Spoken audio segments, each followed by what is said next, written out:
పార్థాయ ప్రతిబోధితాం భగవతా నారాయణేన స్వయం వ్యాసేన గ్రథితాం పురాణమునినా మధ్యే మహాభారతం అద్వైతామృతవర్షిణీం భగవతీం అష్టాదశాధ్యాయినీం అంబా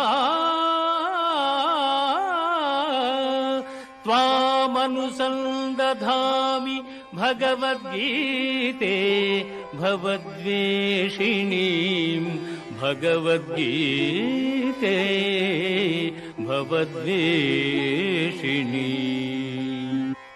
భగవద్గీత మహాభారతము యొక్క సమగ్ర సారాంశము. భక్తుడైన అర్జునునకు అనర్చిన ఉపదేశమే గీతా సారాంశము. భారత యుద్ధము జరగరాదని సర్వవిధములా భగవానుడు ప్రయత్నించెను. కాని ఆ మహానుభావుని ప్రయత్నములు వ్యర్థములాయను.